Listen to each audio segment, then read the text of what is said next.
A very good morning to you, our viewers. Welcome to it. This is the Thursday edition of the Breakfast Show. My name is Sharon Kalimbola, taking you through up until the hour of 9 this morning.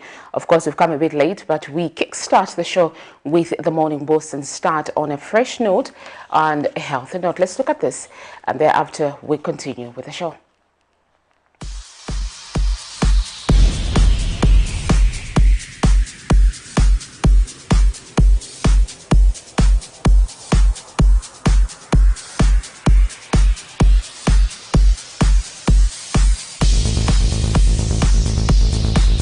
Ladies and gentlemen, back and today we're going to do a little bit of exercises, but before that we're going to do a stretch, which is very important. So I want you to place your hands on your knees and stretch and hold it for 10, 9, 8, 7, 6, 5, 4, 3, 2, 1. Then stretch your back foot, hold it for 10, 9, 8, 7, 6, 5, 4, 3, 2, and 1. All right, then we're back the other side. 10, 9, 8, 7, 6, 5, 4, 3, 2, 1. All right, then we go for 10 side to side. That's 1, 2, that's 3, that's 4, that's 5, that's 6, that's 7, that's 8, that's 9, 10. Then we go down. 1. Make sure you're breathing. 2, 3, 4, 5, 6, 7, 8, 9. One more. And 10. The first exercise, if you don't have a mat, you can do it on the floor. So we're gonna go down into a plank position. You crawl, you go, you crawl, you plank, you walk back. That's 1. You crawl, plank. That's 2. You crawl. 3, you could pick it up. 4, 5, if you got so much strength, you can even go for a push-up, down. 6, 7, 8, 9, 1, and 10. Woo! Good. By the way, we have these amazing outfits at our gym. Go Choice Fitness Sportswear. If you need any gym outfits, attire, we got you sorted. Plenty of male and female clothing. Next exercise is a plank, 1 minute. So I'm going to show you the modified version. Modified version, the knees are on the floor, you hold it. I'll show you the side view. Side view. If you got so much energy, you can lift your feet up and hold it. Original plank, flat and hold.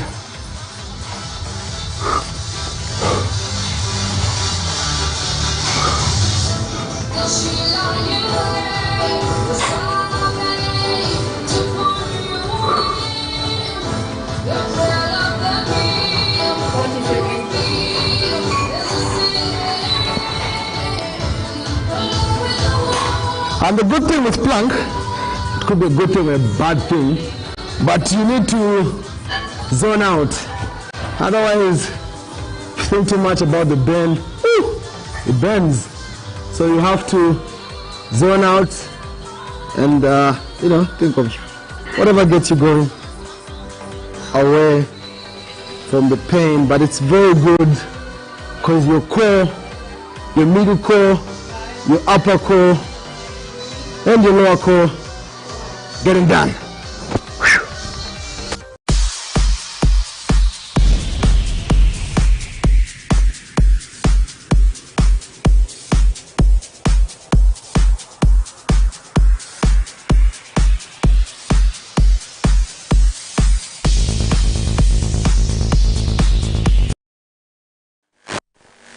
All right, that is the morning boost to kickstart your day on a healthy and active note. Very, very important. For now, let's look at how the kwacha is faring against the major convertibles. We're quite in a hurry this morning. The United States dollars is buying at 16 kwacha 17 ngwe and selling at 16 kwacha 49 ngwe. The Great British Pound is at 18 kwacha 46 ngwe and selling at 18 kwacha 83 ngwe. The euro is buying at 16 kwacha 22 ngwe and selling at 16 kwacha 54 ngwe, while the South African rand is buying at 0.91 ngwe and selling at 0.92 ngwe. Those are your money markets of today, the 10th of November 2022. Now, before we zoom in our guest on set, let's just look at one of the stories that we aired yesterday, where Ministry of Information and Media Director spokesperson Thabo Kawana says the current administration is elated with the response from pupils towards the enhanced free education policy, stating that the country has for the first time experienced a 100% turnout for pupils sitting to write grade 12 examinations. Let's look at this as we zoom in our guest this morning. While education has for long been regarded as a powerful tool to end poverty and bring development, progress towards United Nations Sustainable Development Goal of universal access to education for all by 2030 has been a challenge due to the financial aspect attached, causing most pupils, especially those in rural areas, to drop out due to this problem, coupled with the long distances to schools in some areas. According to the United Nations Educational, Scientific and Cultural Organization, UNESCO, enrollment rates in the world, Zambia included, reduced during the coronavirus pandemic, as most parents opted to withdraw their children to help in economic activities. The enhancement of the free education policy by the current administration has therefore been seen as a welcome move, as this will help propel the education agenda in the country. Ministry of Information and Media Director spokesperson Thabo Kawana says the free education policy, which has come along with the paying of examination fees to the Examination Council of Zambia, ECZ, has resulted in a 100% turnout for all grade 12 sitting to write examinations in 2022. He was speaking to the media Wednesday. So in this year's grade 12 examinations alone, the government has paid 22,500,000 to the Examination Council of Zambia for the purposes of examination fees on behalf of all the pupils. The government has also paid another 68 million kwacha to all schools across the country for the purposes of conducting the very exams. So this has resulted in 100% turnout for pupils coming out to write their exams, and this is extremely encouraging. And this has also turned out to be a fulfilled promise to the parents that were assured that with free education, it would include examination fees for the pupils paid for in order to complete the equation. Mr. Kawana further explains that the move is not a once-off arrangement, adding that it is to continue for as long as the United Party for National Development UPN administration is in office. Remember that parents had questioned that yes, you have removed the PTA, you have removed the school fees, but our children still require to pay examination fees. And we had said to them that we will pay for the children, and we have paid. And this has resulted into this 100% turnout, because in the past, a lot of pupils failed to turn up to write for their exams because they could not afford the examination fees. Stakeholders are observing the education sector to ensure that the quantity of education delivered is in line with quality to meet even international standards. Zipporah Mshala, Camnet News, Lusaka.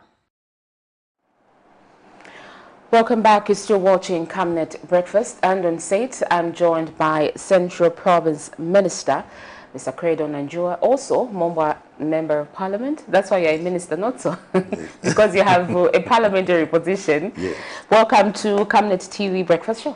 Thank you, and good morning, viewers. Good morning, thanks. We will discuss a number of issues regarding Central Province. You are aware that it's not only Kabwe, which we usually talk about when we talk about Central Province, but there are many other areas, and the minister here will help us understand the dynamics of Kabwe and the aspirations regarding development in the province. Let's start this interview, Honorable Minister, with alerting people that Kabwe is not Central Province. There are many other areas in Central Province. Let's start with that. What other areas are in Kabwe? Basically, just that. Thank you very much. The issue is that, for sure, Kabwe is not Central Province. It's part of Central Province. Central Province starts from, administratively now, we still say that it is starting from Ite Stage, get to Mumba. You reach to Chitambo. Chitambo is the last district up north, where we are sharing border with the Muchinga province and also Luapula province on the Tuta Bridge. So all these areas, we have got 11 districts, 12 districts, including Ite State. So that's what makes up Central Province. It's a vast province. It's a vast province indeed, with Kabwe being the central. Yes. And that's where the administrative offices are. Yes.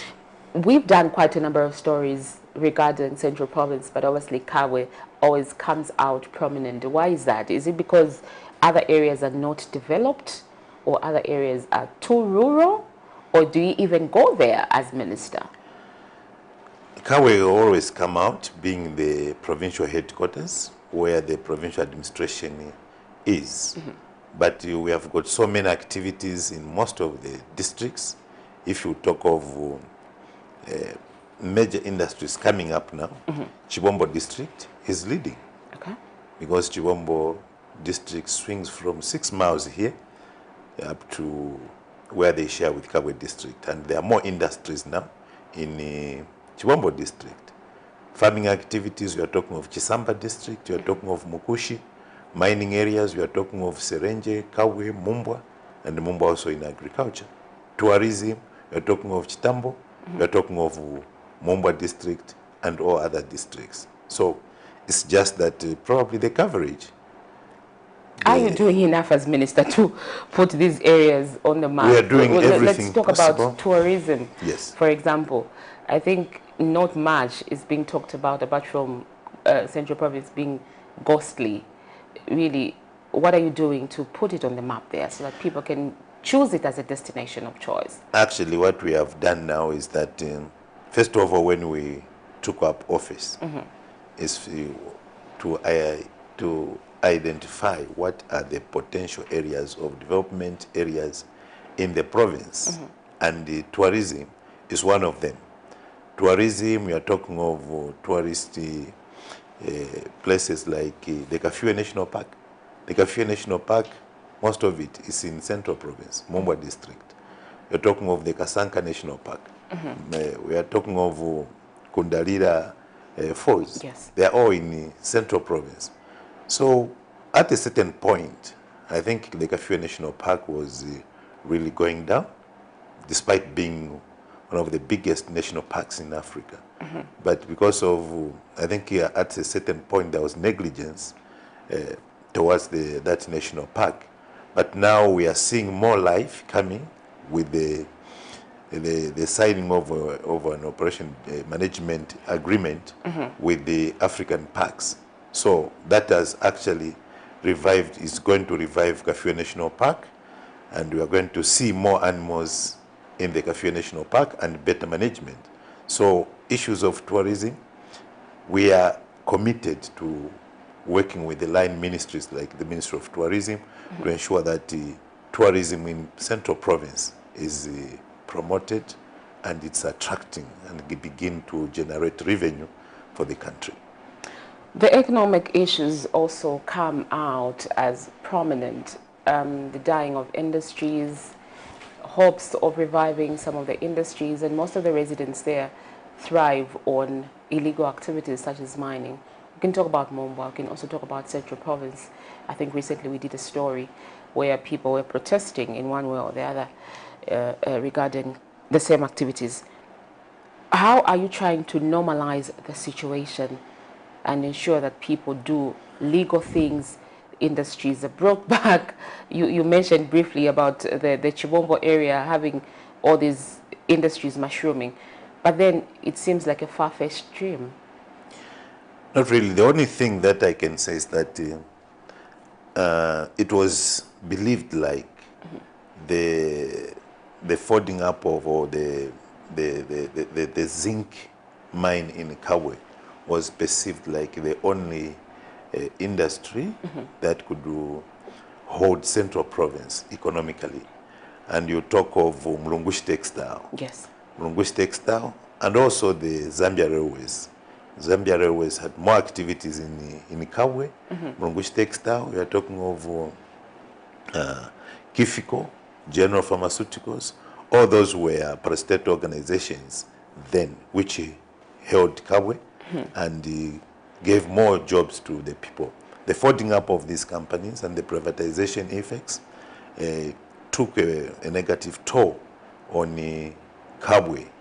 But now we want to say that as provincial administration, we have tried to identify and see which are the viable areas, economical areas in the province. We are talking of agriculture. Yes. We are talking of mining. We are talking of tourism.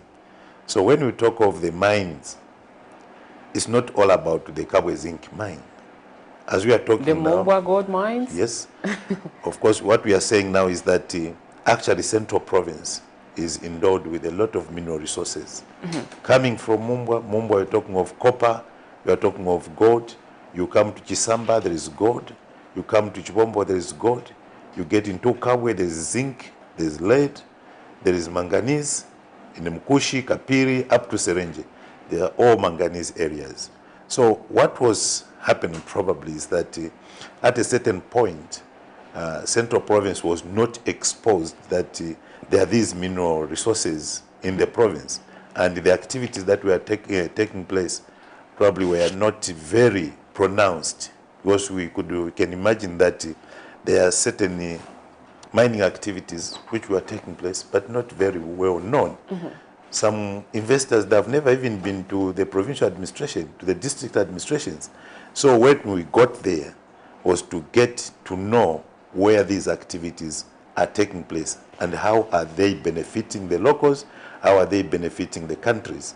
So we have had meetings with these investors so that they start, we help them as well, we support them as well, so that they can start operating in a normal way, that they are able to generate these jobs and business opportunities and doing the right things so that the taxes for the country are also gotten from there. Because we need to benefit. It's not a matter of someone coming and start digging there and make money and export. So we are seeing more activities coming in Central Province. I can make mention of Serenje. Yes. We are seeing Serenje coming up to be another mining district in the province. If all go well, if we are able to, working well with the Ministry of Energy and ZESCO to connect enough power to Serenje, we are going to have not less than 30 manganese processing plants. So all these are activities that we are seeing that put together and properly organized, we are going to see Central Province getting back where it was, despite of those other industries that have gone under. So we are seeing potential and we are seeing more of Central Province coming on board. How soon do we expect these aspirations to start? We are very grateful that the Ministry of Mines and through Cabinet is coming up with another mining policy, proper guidance. There's reorganization of the mining activities in the country, which we are seeing that Central Province will be one of the beneficiaries of that, because once we reorganize the mining activities, it simply entails, and the introduction of the because what was happening initially was that for now, the only presence of the Ministry of Mines in the province, it is they only have one office in Mukushi, which runs also the whole of Central Province and exceed their services up to Nakonde. So that is not enough presence in the province. But now we are seeing that the ministry is getting to a program of having their presence in the provinces more through the regulator. So this regulation is going to help us, because as even provincial administration, we are going to be guided more with the regulator's presence in the province to ensure that all these mining activities in the province are regulated properly and helped, so that we are able to benefit as a province and as a nation. So that is good news for us, and we are thankful to the Ministry of Mines that now the cadastre will be operating normally, and we hope so. How are people responding to this? When people are used to illegalities and shifting to legal things, aren't you having this back and forth with them, and how are you trying to harmonize the whole situation? The harmonization of the whole situation is that, of course, as Central Province, we have had meetings and interactions with some people where we could be thinking that how do we help the illegality in the province? Because we have seen a big number of people having that zeal. They want to go into mining. But when they go into mining, they do not have the skill, they do not have the capacity, they do not have the equipment that they can use for them to be efficient and also to be safe. That's why we have recorded a number of life losses in the province. But we have been engaging with other people on how we can help this. And the Ministry of Mines has also gotten that concept where these illegal mines, instead of being illegal miners, we transform them into legal miners. How do we do that? The ministry is coming up with a policy where these illegal miners now can be helped to access artisanal licenses. Artisanal licenses whereby there is the overall license holder. And then under that license, they are also able to get a license, a consent to be mining along that mining license. And they are feeding, because most of these mining investors, they have got processing plants. So these small-scale miners who are supposed to be illegal miners now, transformed into legal miners, then they'll be able to be efficient as well, provided with capital, provided with the capacity, provided with the equipment. Then they will even be efficient in their activities, and they will be enjoying. Yes, they'll be paying tax, and also there will be the productivity will increase for them to benefit than the way it is now. If you went to these mining areas, you find a group of people calling themselves gold miners. Yes. When we tell them, can you leave now because this is illegal, they may not even have transport money to go. But they are gold miners. But they are gold miners. Some of them, I told them, people who deal in gold, they don't look like this. So we want them to be real gold miners through that program. So we are seeing that once this is done, they are getting artisanal licenses, they have got the capacity, they are able to access finance so that they are able to do activities properly. It will have a positive reaction from our people. Could this be, before we move away from the mining conversation, could this whole harmonization also lead to lack or maybe coming up with a solution to lead contamination, which is very rife that side? Yes. Lead activities, for example, in Kabwe. Yes, Kabwe is recorded to be one of the most polluted towns in the world because of the lead infestation, which we are fighting. For example, there's a place called I know others have called it at Kawasaki Mine. There's no Kawasaki Mine. It's just an area. What was happening there, that's a canal which the zinc mine, the old zinc mine in Kabwe, was discharging water from the mines along that canal. That water was going with the content of zinc and lead. So that was getting deposited along the canal. And now people have realized that there was that accumulation of those products, and they went there to start scavenging there. Is it what they are calling the Black Mountain now? Not the Black Mountain. Not that one? Not that one. So that canal, people are going in water to get those that mud which has got the content of lead and zinc. So that really was difficult, and it contributed highly to the pollution, because when they are mining themselves already, they are in danger by getting into the water which has got lead. And then when they are transporting those materials to the processing plants, also the transporters were so careless that they were splashing those things all the way on Mulugush Road. So the residents along that road, they were really not happy with it. We tried to control that when we got into office. There were thousands of people there. But we talked to them. We managed to move them out. Later on, we agreed that all those who are going there, with papers, of course, if you have been authorized by ZEMA, you have been authorized by Ministry of Mines, you have to be mechanized. You should have excavators to do that, so that we reduce the contact of people with the materials, so that we save their lives. So the lead issues, yes, they're an issue, but now we have got also a funding from the World Bank, where we are trying to mitigate that challenge by working on that same Kawasaki canal. So it is being worked out. The Black Mountain is like another Black Mountain, even on the Copper Belt. Those are tailing dams where the then zinc mine was piling those things. They are there. But what happened on the way was that certain companies who came later after the zinc mine, they bought those tailing dams. They bought those Black Mountains. Right now, they are in the hands of private companies. So those are the issues that are there. Even those who are protesting, trying to bring government into it, it's not an issue. It's not an issue. Sorted? Was it sorted? It is sorted because we don't own the Black Mountain. It's owned privately. So it has got no issue to do with the government. If anything, the only thing that as provincial administration we have done is to engage the owners, because they are not processing. How do we fight the pollution? One way is to do away with those tailing dams. We have to get them away.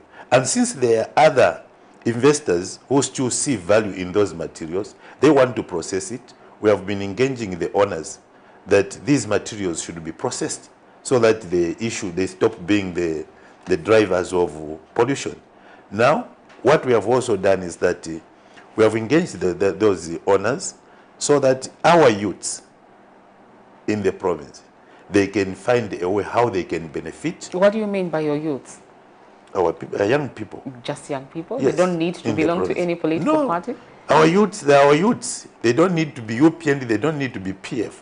Okay. And we don't want to politicize that. Okay. But we are looking at the high levels of unemployment. So we are saying our youths, they can also benefit out of that. So that if they find an uptaker for those materials, they are able to go into an agreement with the owners of the tailing dam, because the owners are not processing those materials. They're engaged into other minerals processing. So that has just been heaped there, but they own it and there's value, and they're agreeable to sell. So we agreed that they allow a certain quantity of those materials to the youths. The youths are finding the uptaker. Then they agree on the figures, how much they give to the owners and how much they get themselves. So that's how we have engaged. And we are very grateful that the owners responded positively. Right now, the issue is just that we have to process papers with the ZIMA. Once ZIMA has given a go-ahead, then our youths will start doing business there. Smartly, of course, it has to be done with the mechanized. We want excavators, loading, and no contact to the lead content. But will they manage to acquire this equipment to do They hire. Okay. Yes, they hire. There are those people who have got the equipment there. They just hire. For example, if they say it is 4,500 per 30 metric tons, the owners, they will want to have a 1,000. The transporter needs a 2,000 kwacha, which includes also the excavator there. So they are able to go away with a 1,500 per 30 metric tons. In a day, if you are loading 50 trucks of 30 metric tons, you are able to make over 45,000 kwacha as youths. So at the end of the month, they have made a lot of money, which can, even if they're enterprising, at the end of it, they'll be able to inject that money into other programs that will keep them going. So that's what we are doing. Indeed, in case you are just joining us, you're watching Camnet TV Breakfast, and in conversation, I am with Central Province Minister CREDO NANJUWA, and we are discussing issues to do with Central Province. Let's weigh in the issue of agriculture being mostly rural. Central Province is mostly rural, with a few towns here and there. How are the agricultural activities going? We've recorded a number of issues from the farmers across the country, Central Province inclusive, where they are saying farming inputs have not arrived. Quite all right, yesterday the minister mentioned that today the inputs will start being delivered to the farmers. Just how are the farming activities going, and how are you enhancing the farmers to grow different crops away from the usual maize that we usually do? Central Province being a farming province, we are very grateful that we are one of the leading provinces in the country in terms of crop production. Even livestock, we are not very bad. We are doing very well. When you talk of maize, we have always come out the second province or the first province to Eastern Province. Our biggest competitor in the agriculture production is Eastern Province. They come number one, we come number two. So, but in terms of wheat, I think we are leading as a province. Of course, diversification of crops, I can also make mention that under Chibombo district, we have got another big investment. In Chibombo, of course, it has got its own challenges, but there is this big investment which has invested over $50 million in Chibombo district. That's a private entity? Yes. These are foreign investors who have gone into marigold production.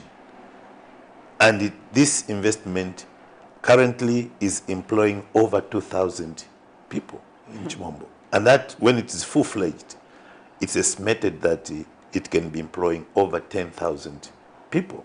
So this is a great investment. On top of that, after the farming, it's taking those numbers. There's also a plant coming in the processing of the same marigold, where more people will get jobs. So the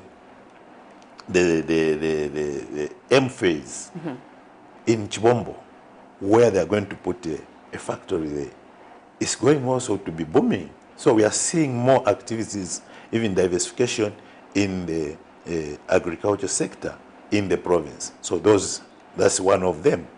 When we come to the FISIP issues, yes, it has delayed because we are already in November, and that our farmers definitely, naturally, they are supposed to be worried because the rains has started.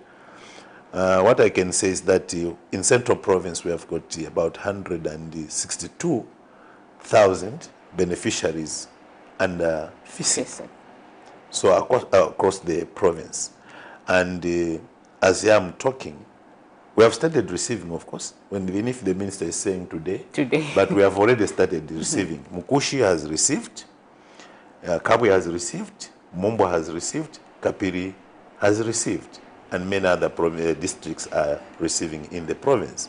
So we are urging our farmers to be patient a bit, because by today, I think I've just been talking to the provincial agriculture officer, who has assured me that there's only one document which needs to be uploaded today. which will be circulated for farmers to start redeeming the products now, and the collection, the distribution begins. So we are late, but at least there's an assurance that the product has finally gotten into the province, into the districts. That's positive enough. So we can assure our farmers that, yes, your inputs are in. Every farmer is supposed to have 3 bags of G compound, 3 bags of urea, a bag of seed, 10 kg, and a 20 bag of either groundnuts or soybeans. So farmers, I know I'm receiving reports where farmers are worried that some agriculture camp officers, they are not doing the right things. But as provincial administration, we are on top of things to ensure that the behavior of the camp officers and also some district agriculture officers should not continue. We know the game that was going on there, where people who are not to be who are not supposed to be beneficiaries, they were actually benefiting out of this program. So that's why the Ministry of Agriculture was able to come up with another way of distributing this commodity, by not through the cooperatives, but individuals redeeming the product. So that's what also is calming us. But all those who are trying to be stubborn, this has brought frustrations among those officers who were playing mischief in the distribution process. So they're trying to mislead the farmers. They're trying to frustrate the farmers by giving them wrong information. We were in Mukushi recently, where we found a camp officer was going around telling people that this government is not going to do things the way they're supposed to do. We brought him and we sat him down. What is your game?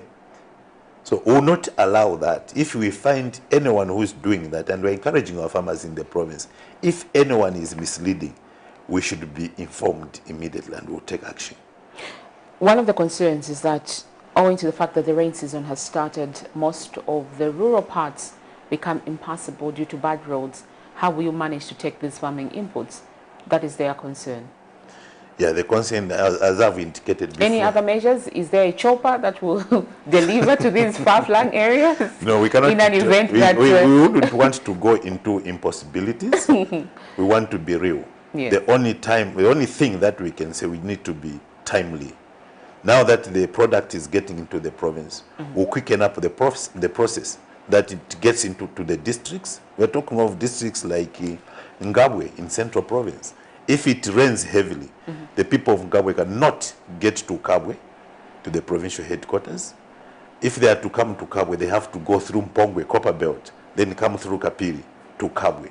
So we are mindful of that. Sorry? Why is that? There's no the road is not in good state. Of Anything course, being done about that? We are working on it. We are working on it. We are really engaging with the RDA through the Ministry of Infrastructure to make the road passable. And we also, I'm very happy that the local authorities in Chibombo, in Ngabwe, together with their area member of parliament, were able to prescribe something also out of CDF, so that a certain amount of money can be engaged to the road to do some complementary works there with RDA and the correction services. So we are seeing that where it is really critical, it will be worked on. But the challenge is that once it rains heavily, the road becomes really bad.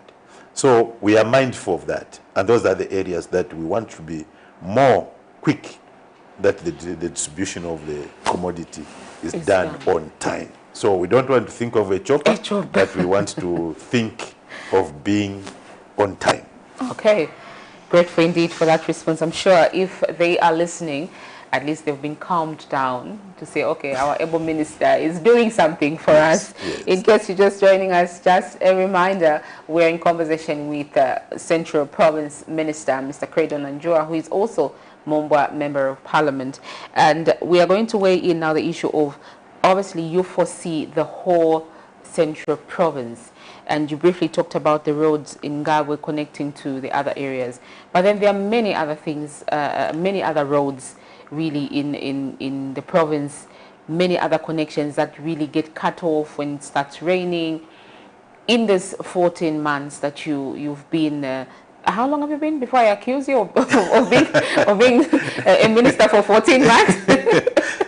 Maybe, but a year ago. Yes. A year ago, like 12 months. Let's just put we got into office in September. Did you immediately become minister? Yes. Or there was a time? Yes, no. You immediately. Immediately. So it's 14 months. So it's 14 months. You're not getting away with this. In the 14 months, have you worked on any road infrastructure? Or are you thriving on what the PF still claim today that they did and you picked up? Well, what it is that governance, there is no end. It's a process that you do your part. If what you are doing is right, then we'll have to continue, because we cannot stop a program that this road was halfway done by PF. Now when we come, we don't want to complete that work because PF did it, so that we start our own. How many roads are we going to do? So the road program, we found, I can say, a mess of it. The contracts that were procured under the previous regime, many of them, they were non-functional. I can give you some roads like in Mumbwa, the Mumbwa-Kaindu road. It is only a contract. But the contractor just went there and did a bit of grading, and I don't know, he was paid, then abandoned the project. We have got so many programs like that. Go to Ngabwe, the district administration block. Someone started building and abandoned. So those are some of the challenges that we have when we come to the roads. The good news is that the new Dawn government administration, by virtue of increasing the CDF is resolving a lot of matters in the various districts. I can confirm to you that many districts in the province, they have gone on a program of procuring graders. So once that is done, for example, in Mumbwa, as Mumbwa district, we are procuring two. There's a grader for Nangoma, there's a grader for Mumbwa itself. So this is going to help us with these feeder roads. You have correctly indicated that most of it is rural. Yes. And the challenge is feeder roads. And being an agricultural province, definitely we need these feeder roads to be worked on nearly every year. They have to be maintained. The way it was in UNIP. In UNIP, every after rain season, we would see graders getting on the roads. And this is where we are getting, and we're encouraging many of those districts who are still struggling, that they consider prescribing an amount of money for 2-3 million kwacha, 4 million, and get a grader that will be moving and attending to these challenges of roads. On the main roads, of course, yes, there's a lot that we are doing with the Ministry of Infrastructure. The feasibility study on the Landless Corner Road, Mumbwa Road to Kasempa, I think it's in the process of being done. After that is done, I'm told that a partner has been identified who's going to work on that road. We know what that road is. The Landless Corner Road to Mumbwa to Kasempa is a good opening of the province to other areas like Northwestern Province. So that one is another great milestone that we have recorded as a province. We are looking at the Mukonchi Road, which is being worked on as well, but we want it to be worked on properly. So that one is our interest. Itself, Ngabwe Road is our interest. So we are engaging with the Ministry of Infrastructure and also local government, because most of the projects that we found, the road projects, as I indicated earlier on, they were not functional. They were not functional contracts. And you saw the Minister of Local Government going around the country checking on these projects. And many of the contracts have been terminated because they were not functional. So it's one of those things that has also affected us, that many of the roads works have stalled because there was malice there. There was mischievousness. People got away with money. They're not doing anything. So after now, we have identified which programs are viable, which projects can go on.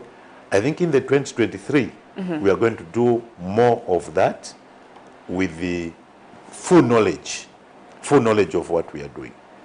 It took you a year to assess the situation? It took us a year. These are processes, and on top of that, if someone went away with the money, it means a lot of things there.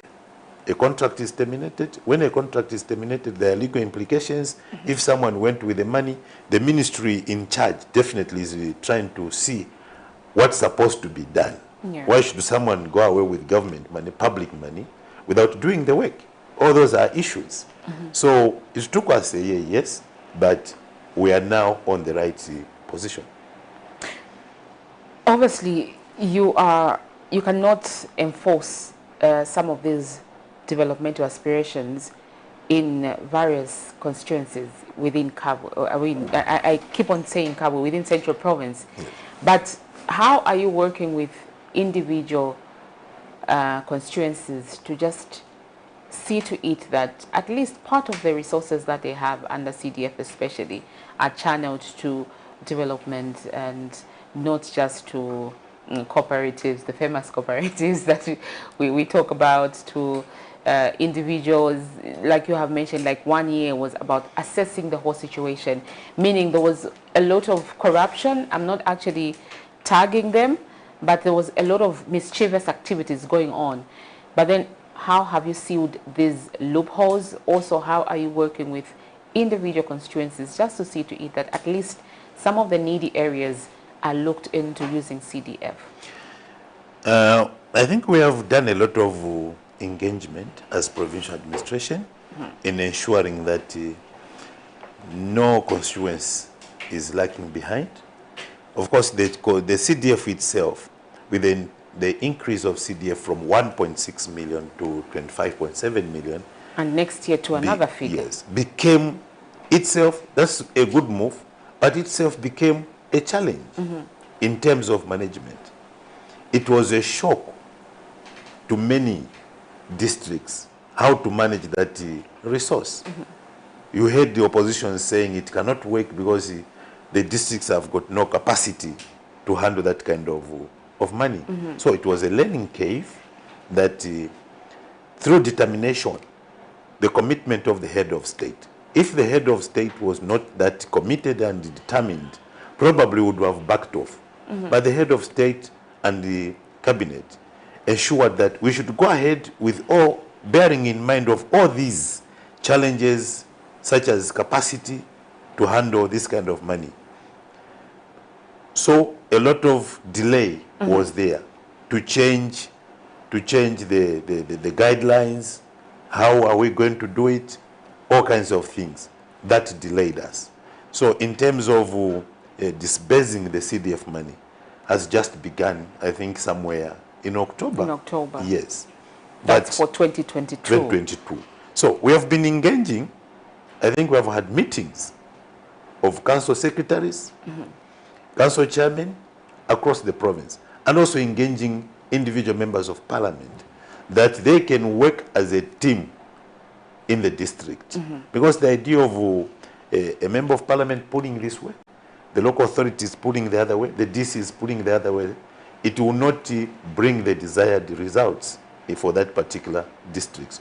So we are engaging, and we are also sensitizing our people what CDF is all about. Because CDF is in categories. There are bursaries, there's empowerment, there's the amount for community projects. So our people on the ground, they have to be aware as well. So we are doing a lot of sensitization for the beneficiaries who are the communities to be aware what is going on. No one should bring in his family members to be the beneficiaries of the grants. That we are observing. We have had the issues in some districts that I may not mention now, where members, community members, were able to could petition because the MP and the CDF committee, they did not do the right things. They had a preferred group of people that they wanted to benefit. So they have petitioned. And as provincial administration, we have come in through their local authorities that can you halt this process until all of us were able to understand. Because this money is not for a particular individuals, it's for the whole Yes, or family. Even that's a worst case. When you talk of a NANJUWA benefiting because I'm MP, I think that is very wrong. So we want this CDF money to have a positive impact on the community. Developmental programs should be conducted and in a fair manner. How are you sealing the loopholes? You haven't answered that. Well, the sealing of the loopholes, we have identified certain loopholes, especially in the procurement, where a product is overstated in terms of price. So you have seen that government at national level has come up with proper procurement guidelines that people have to adhere to. So this same process, the bureaucracies, of course we know how these things can work. It is very difficult to say that we have ridden off such a vice 100%, but at least we are trying to minimize. Eventually it will go. But if an individual is identified that this is the main player here of mischief, I think disciplinary action has to be taken off. And once we are starting to do that, we'll send a message to who to be culprits that this is a no-go area. So we are simply saying that we have done our part, and also expect that a positive response should come about. If not, then action will be meted. How are you working with the opposition in the province? We are working with the opposition. I think we do not have much challenges with my colleagues, area member of parliament in their respective constituencies. Of course, the MPs, they are politicians. Yes. A politician is always looking for something that can create political mileage as an individual. Even this CDF, in some areas, you'll find that someone will say, I've brought the money. But now, through the sensitization that we are giving to the people to understand that this is a government program, it's not for an individual. So there is much cooperation. Ourselves, we don't fight in Central Province as the members of parliament. Is it? But where there is a problem, we always engage. I think we believe in more engagement. Okay. So we want everyone to come on board. For now, we have invited all members of parliament to the PDCC meeting, which will be discussing developmental programs in the province. And all members of parliament in the province, they're invited to attend. I think that's the engagement that we are trying to promote, the teamwork that we want to promote, so that our people should not, no area, no district, no constituency, whether it is an opposition-led constituency, should not lag behind. But as provincial administration, if we identify any gaps, we'll move in so that we can help. Is that a warning? It's not a warning. It's we'll move in definitely to put things straight. Okay, yes. Dealing with people with two positions is very hard. You have to jiggle from one area to another. Yes. So we talked so much about Central Province. Let's move a little. Anyway, let's move a little to Mumbwa as we wind up the show. Yes. Really, you are MP. Yes. Before you became minister, you were MP, and you've been there as an opposition member of parliament. Yes. Yes. Are we seeing more development now that you are an MP under the ruling party? Was it a challenge for you to bring those aspirations of development in Mumbwa then and now? How would you rate the difference? The difference, the game changer here, it is CDF. Okay. Because when you're talking of development... Did you receive the 1.6 during the time that you were... It was scant, of course. Okay. Yes. CDF is the game changer here because, of course, the electorate... others think that by measure of electing a representative as a constituency, that individual is supposed to bring development. Do they understand the role of an MP? Yes, that's another challenge that we may have. But the issue is that you can have a member of parliament, resources comes from central government.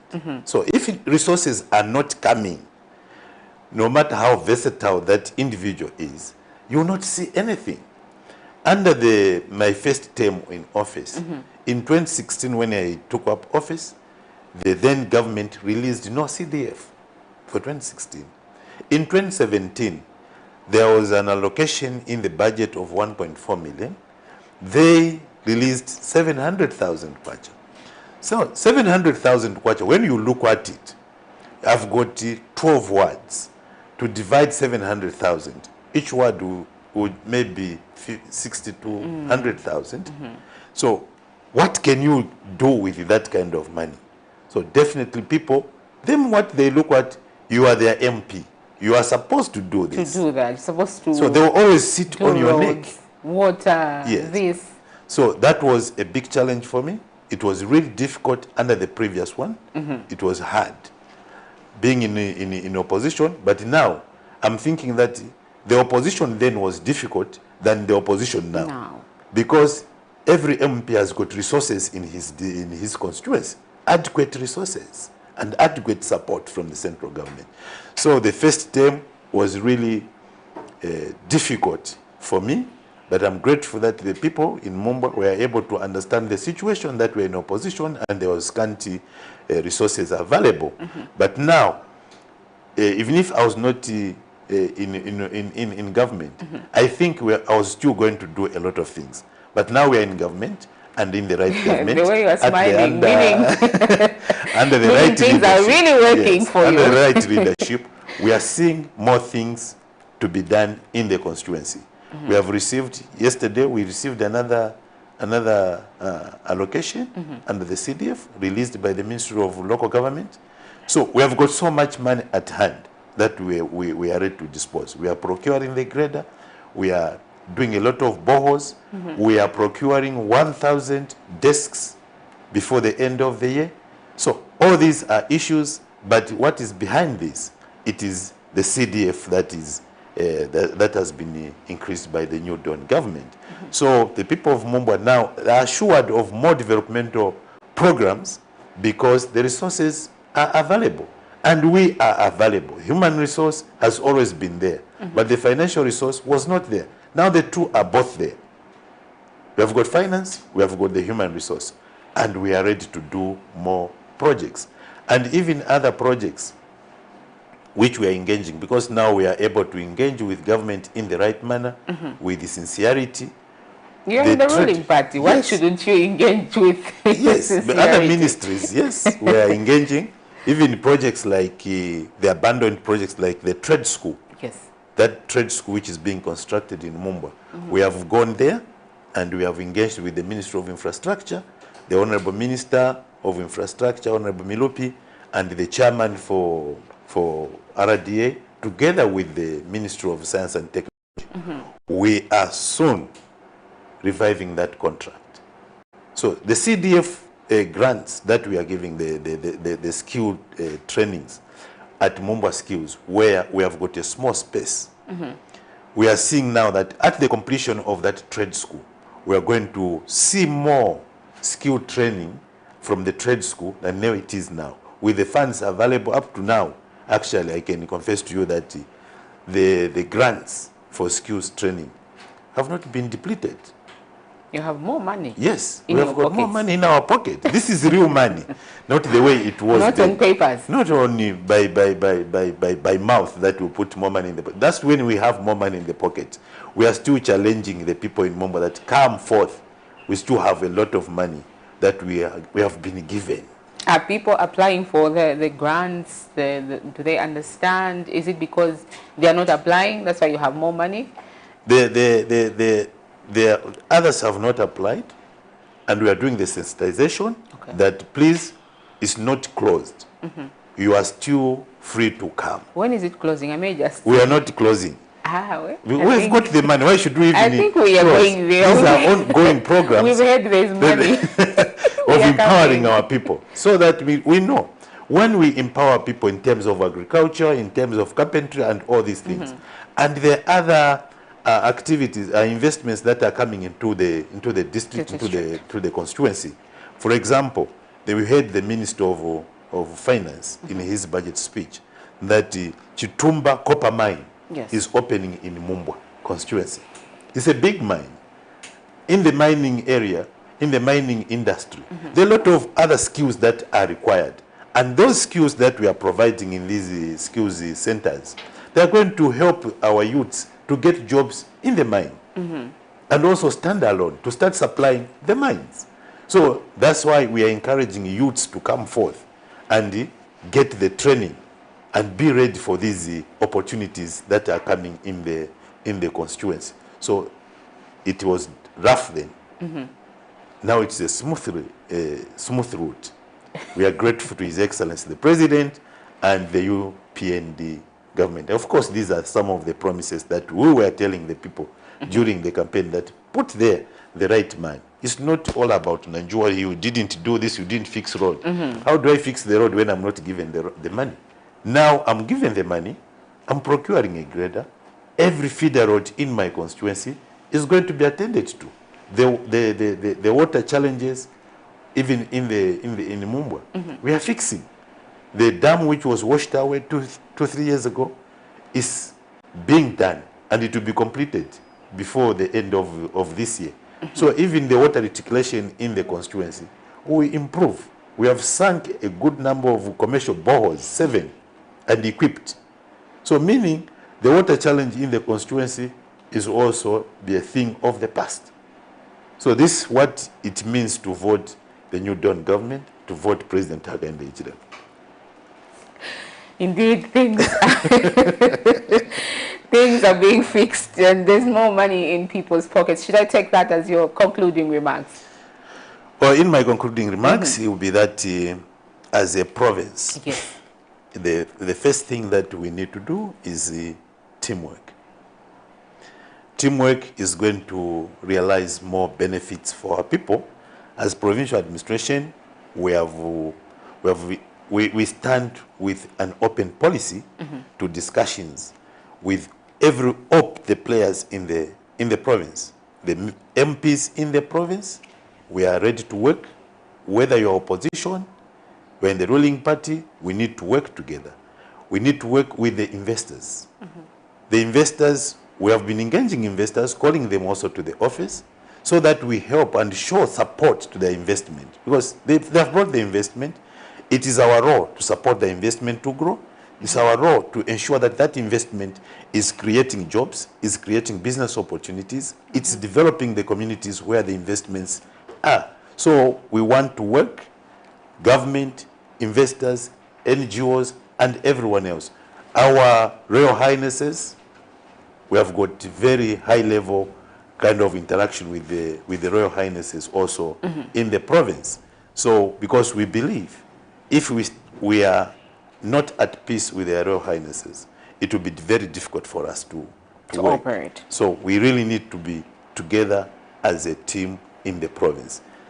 I encourage that let's continue on the same trajectory. Central Province soon, very soon, with the reorganization of all these economic activities in the province, we'll get back where we were.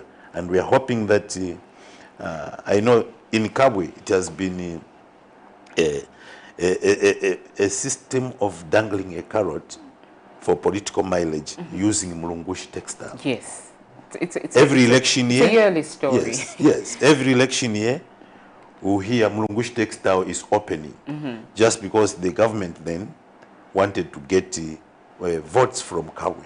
But now we are simply saying that we have got a serious engagement,